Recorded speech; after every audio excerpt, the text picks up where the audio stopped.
Hello dear students, most welcome. देखिए, class 12th की English का जो हाफ ईयरली का इंग्लिश का जो पेपर हुआ है, इस पेपर का मैं सॉल्यूशन लाया हूँ आपके लिए। और कंप्लीट सॉल्यूशन हम A to Z question first से लेकर के लास्ट प्रश्न तक देखने वाले हैं। तो एक तरफ तो ये जो आपका पैसेज है, सबसे पहले हम इसी का सॉल्यूशन कर लेते हैं एक एक करके, और मैं आपको इसकी PDF भी अवेलेबल करा देता हूँ। तो हमारे पास जो रिटर्न आंसर है मैं आपको यहाँ पे मैंने आपके लिए कम्प्लीटली रेडी किए हैं। आप देखेंगे पहले क्वेश्चन का आंसर क्या है। तो प्रश्न जैसा कि आप यहाँ पे पढ़ेंगे, आपके सामने लिखा हुआ है कि अब आपको करना क्या है, इस पैसेज को पढ़ना है, अनसीन पैसेज को पढ़ना है और फिर आपको इसके आंसर देने हैं। तो हम यहाँ पे पैसेज नहीं पढ़ेंगे, सीधा मैं आपको आंसर बता देता हूँ। पहला क्वेश्चन देखो, आपके सामने लिखा हुआ है कि what has nature given to the purpose alone. तो अभी इसका आंसर लिखना है कि nature has given the purpose friendship for no advantage. तो है ना, उसे फ्रेंडशिप जो है वो दी थी।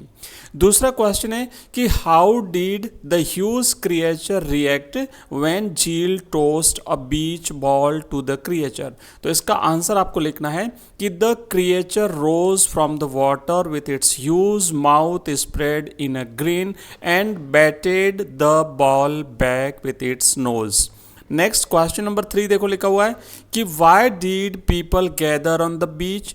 तो इसका आंसर आपको लिखना है कि people gathered on the beach to stare in amazement as the game between Jill and the creature progressed.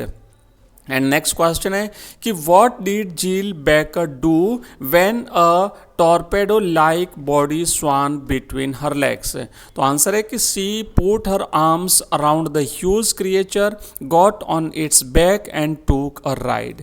And question number 5 है what type of a scene is shown in Roman coins. तो answer है कि Roman coins of 74 BC show a scene of wild porpoise taking a boy for a ride. And question number next देखो, यहाँ पे लिखा हुआ है कि find out words from the passage which means very old. Very old जो word है, इसका आपको इस पैसेज का मीनिंग क्या है, पैसेज में से ढूंढ करके बताना है। तो इसका अर्थ होता है एंसेंट्स, एंसेंट्स यानी प्राचीन।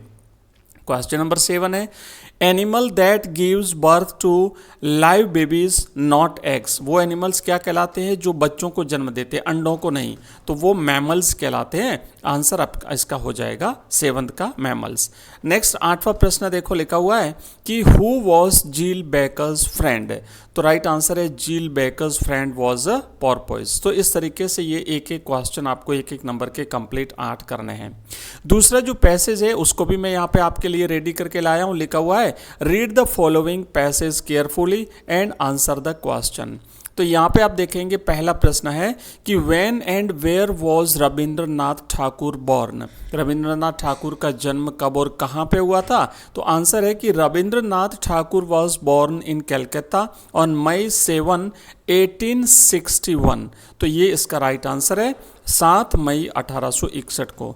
नंबर 2 क्वेश्चन दूसरा है कि why was Rabindranath withdrawn from school.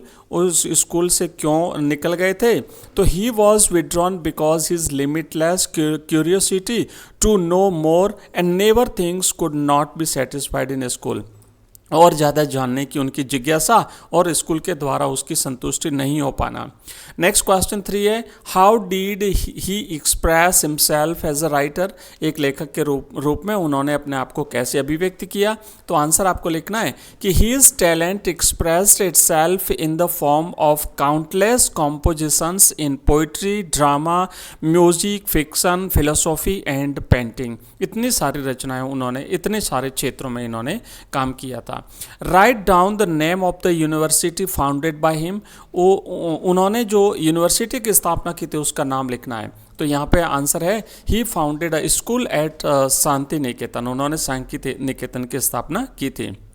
और नेक्स्ट प्रश्न है which book of his won him the Nobel prize in literature, उनकी कौन सी किताब ने नोबेल प्राइज जीता था? तो आंसर है आपको उसका लिखना है गीतांजलि। तो इस तरीके से हमने 13 प्रश्नों के आंसर लिखे हैं। अब देखो नेक्स्ट जो है ना, आपको नोटिस राइटिंग के जो हमारा जो तीसरा है राइटिंग सेक्शन जो है, तीसरा क्वेश्चन आता है उसमें शॉर्ट कंपोजिशन में नोटिस राइटिंग का आता है। तो मैंने आपको पहले ही बता दिया था, देखो कैसे नोटिस लिखना है। सबसे पहले हम लिखेंगे स्कूल का नाम, तो आपने यहाँ पे लिखना है government senior secondary school Udaipur. उसके बाद सेंटर में हम लिखते हैं नोटिस, फिर लेफ्ट साइड में हम लिखते हैं तारीख, फिर से सेंटर में हम लिखते हैं आपका जो टाइटल होता है साइंस फेयर। उसके बाद आपको इस तरीके से लिखना है कि all students of class 12th are hereby informed that our school is organizing a science fair on December 15, 2025 in the school auditorium. Interested students willing to present models or charts should submit their names to the undersigned by December 1st, 2025. तो इस तरीके से आप लिखेंगे, उसके बाद अपना नाम लिखेंगे और उसके बाद स्टूडेंट क्लास 12th। तो ये हो गया आपका नोटिस राइटिंग। उसके बाद नेक्स्ट आपका आता है कि आपको जो है एक इनफॉर्मल रिप्लाईज को रिफ्यूज़ करना है। तो रिफ्यूज़ल कैसे लिखते हैं? तो आप लिखेंगे यहाँ पे 24 सिविल लाइन्स उदयपुर। उसके बाद आपको डेट लिखनी है, एक लाइन छोड़ करके आप लिखेंगे डियर मोहक। आप नेक्स्ट यहाँ पे लिखेंगे कि thank you so much for inviting me to your birthday party, मुझे बर्थडे पार्टी में इन्वाइट किया उसके लिए धन्यवाद। I was really looking forward to joining you on your special day. However, I regret to inform you that I will be unable to attend due to some urgent prior work that cannot be rescheduled. कि मेरा एक अति आवश्यक कार्य है जिसके कारण मैं इसमें आ नहीं पाऊंगा, लेकिन अगर मैं आ पाता तो शायद मुझे बड़ी खुशी होती। उसके बाद आप यहाँ पे करेंगे I wish you a very happy birthday and hope you have a wonderful celebration. फिर लिखेंगे योर्स अफेक्शनेटली, अपना नाम लिख करके आप इसे कंप्लीट करेंगे। तो ये आपका एक कंप्लीट हो गया। तो इसको आप जो है वो रिप्लाई आपको लिखना है। उसके बाद आता है एक लेटर टू एडिटर।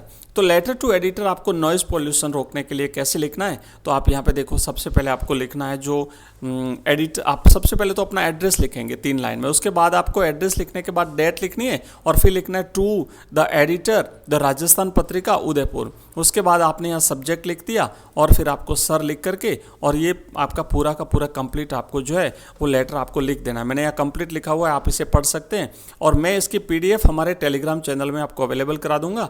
लिंक इस वीडियो की डिस्क्रिप्शन में दिया हुआ है, आप चाहें तो उसे ज्वाइन कर सकते हैं। और इस तरीके से एक कंप्लीट लेटर यहाँ पे आपका लिखा हुआ है, ठीक है। अब देखो नेक्स्ट हमारा सेक्शन C आता है, ग्रामर सेक्शन है। तो ग्रामर सेक्शन के लिए मैं एक अलग क्लास में आपको इसका जस्ट सेकंड पार्ट अभी थोड़ी देर में मिल जाएगा, तो उसमें फिर से मिलते हैं।